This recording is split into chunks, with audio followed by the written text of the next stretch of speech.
So it's going to be called Podcast for Ordinary Everyday People. Podcast for Ordinary Everyday People. Ang vision ko kasi it's more of a community siya rather than a fan base. Like parang every week may special guest tayo. Yes, exactly. So ang mga mag-guest dito, mga magdi-discuss is going to be people na mga nami-meet lang natin online, mga kakilala natin. By today's standards kasi ang definition ng ordinary is hindi sikat, walang platform, walang boses. Tapos when you begin to ask yourself, bakit yung mga sikat lang ang may podcast? Bakit sila Joe Rogan lang? Bakit sila Brendan Schaub lang may podcast? And then Russell Peters, these people who are really icons.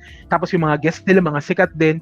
Teka, wala bang karapatan na mag-start ng podcast yung mga ordinary people? Kasi ang ordinary, it doesn't mean that we are not vital to the society. It doesn't mean that we are not important. Kagaya nung sinabi ko, when you see the tire analogy, when you go to the streets and you see the cars, motorcycles, ang dami-dami mo makikitang gulong. Napaka-ordinary niya, napaka-everyday niya. Pero tanggalin mo yung gulong, hindi na andar yung kotse. I envision a community of people who are willing to contribute sa expertise nila. For example, may expert sa mental health, merong expert sa computer, merong expert sa pag-start ng home-based job, merong expert sa business, merong expert sa comics, na mga Marvel Comics, DC Comics, and everything. Anything under the sun that you can contribute na pwedeng magbigay ng parang interest sa mga tao. Yung mga yun. Kasi ang goal ko kasi sa community na to is gusto ko siyang ikabit sa need ng mga tao ngayong pandemic. The need to reconnect to a society. The need to reconnect to people like us. The need to create a group with like minds na kung saan mafe-feel mo na belong ka. Kasi I'm sure you've experienced colleagues, no? Yung cabin fever. I experienced that, pero ang grabe na lang yung nangyari sa akin kasi wala na ako nakakausap. Minsan getting to Facebook and even commenting to those usual posts na ang saya mong mag-comment minsan, pero minsan parang ngayon wala na. Yeah, ngayon wala na. Nakaka-drain minsan. Nakaka-drain na. Tapos wala kang energy to interact with people na you are excited to interact with before. Alam mo yung parang wala kang gana, parang ganun. Kaya nilalabanan ko yung mga yun.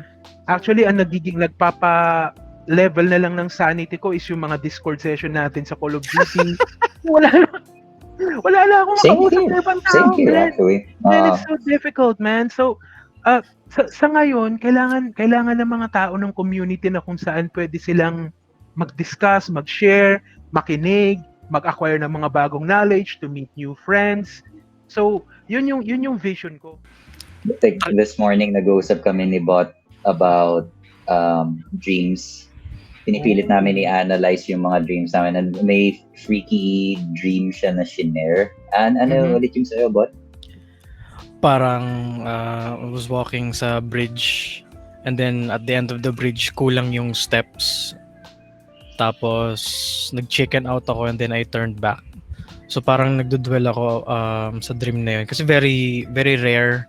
Lalo na pagpasok pa ng taon, saktong January 1 pa nangyari yun. Sobrang vivid ng dream. So I'm thinking, is my subconscious telling me something that I need to work on this year? Or is it just one of the things na wini-work on ko sa sarili ko na nagmamanifest sa dreams? And then, sinabi mo, pinilit mong like nag-chicken out ka, 'di ba, dun sa dream, and then turn around ka. And then yan, may mga sundalo kang nakita.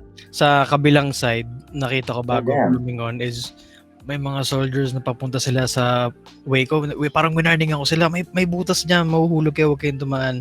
Dire-diretso sila, dumaan sila sa gilid, sa lubid. Hindi nila napansin yung butas.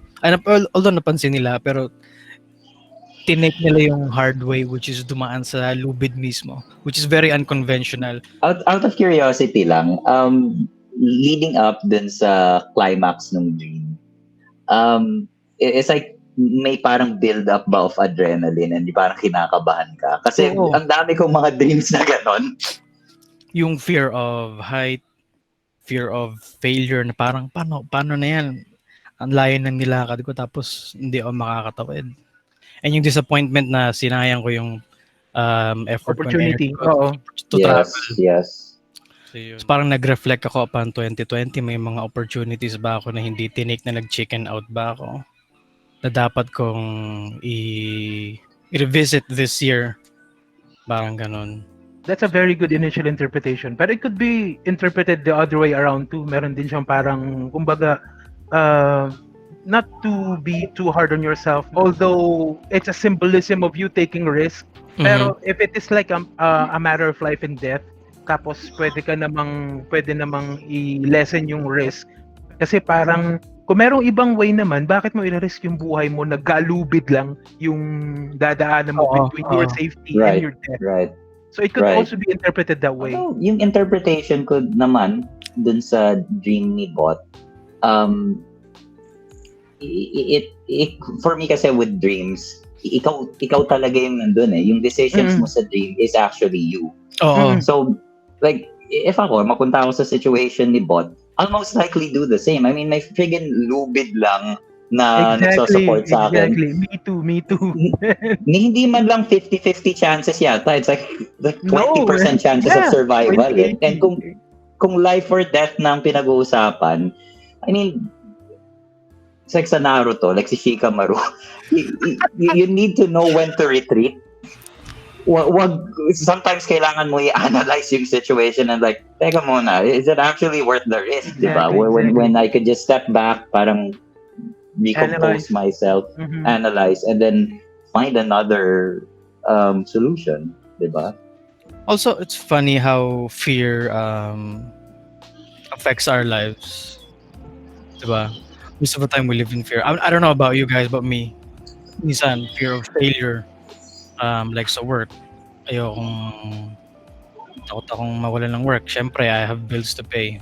I have a family to support. How do you manage your fear ba para ma-set yung expectation mo for the whole year? Does that make sense? I'm not gonna lie. Ang dami kong opportunities in life na ni-let go just because of fear. To this day, hinahanap ko pa rin yung answer to overcome it. I feel na forever magkakaroon ng fear in life. Even sa last moments natin, yung fear of death will be there. Fear of failure, fear of what's next sa buhay natin. I think it'll never go away. May certain practices that you can do, I guess, to ground yourself, and maybe yung gamitin natin yung bridge metaphor ulit.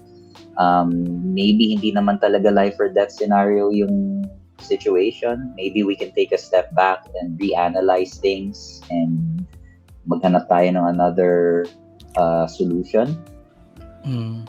That's my take on it. So more on the analytical side, no? Like weighing in ano yung pwede mong i-lose, ano yung pwede mong mag-gain. Yeah.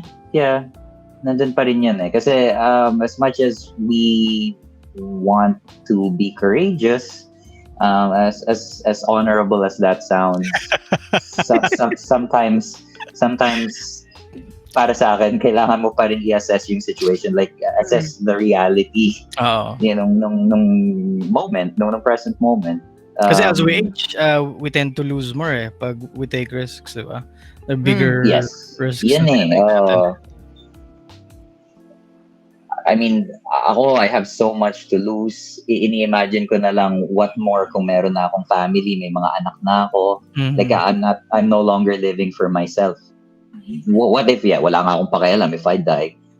Paano pamilya ko? Paano? Ibang level kapag may mga anak ka na, speaking from experience. I mean, yung if I have to differentiate the fears that I had when I was single versus the fears that I have now, sobrang ibang level, men. Sobrang nakaka-stress. Oo, kasi noon go lang ako ng go eh. Parang bull ako eh. I was bullish, very bullish when I hear na positive na ay pinresent sa akin na opportunity, maganda. Hey, what do I have to lose? I'm single and I have work. So if I fail, I'll just find another job and live for myself. Parang gano'n. Pero once you have someone that, kagaya ni sinabi ni Police, na once you're living for someone else, iba eh. Yung fear mo, yung mga risk mo, hindi mo alam kung saan mo ibabalance yung situation. Kasi if I don't take this, what will happen if I succeed? But if I do take this and if I fail, saan kami pupulutin ng pamilya ko? Ang Ang hirap hirap. i-balance no? Oo, Pareho. pero Ang hirap. Ang just to hirap. answer your Extremes. question, to answer your question naman, Bot, sa akin kasi yung courage kinukuha ko siya dun sa, do you know that in the Bible there's another story na nahati ulit yung tubig? What's very interesting is that nung time ni Moses, nag-doubt yung mga tao, pero si Moses yung sinabi ni Moses na parang, you of little faith, behold, you shall not pass. Ay, mali. Behold the power of God, parang ganun. Wrong. So, nag-split ng ganun. Sa story ni Universe. Joshua, si Joshua is more on, hindi siya parang loud leader or icon. So, sabi lang niya, let us go ahead and step on the water. Tapos ang sabi dun sa story is, once the Israelites step on the water, that's the time na nag-open yung water ulit para sa kanila. So, ang point dun sa story is, you will not really begin to see breakthroughs and significant things unless you let your feet wet. To Pulid's point, ina-assess ko yung situation if it's a risk that I can really take. But if I'm going to take it, I'm going to take my fear with me and I'm going to step on that water and then I'm going to let my feet wet and see what happens. For me, that's true courage. Yung parang na-assess mo ng situation, you know the risks. And yet, you still choose to follow that path because you feel it's, wala na. Like, you got no choice. It's the right path for you. Kahit takot na takot ka, you still go for it. The difference for me between courage and bravery is that courage is more intellectual at saka mas wise siya. Kasi when you say brave, I'm gonna go, patay kung patay. Pero courage is that, hey, I'm afraid. Let's think, how do we go about this? Kinakabahan pa rin ako, pero na-assess ko na. So ito yung assessment ko. So tara, takot pa rin ako, pero sige, tara. Gawin pa rin may natin. application ng wisdom, hindi basta. Yes. It helped me as well kasi I'm facing problems similar to that.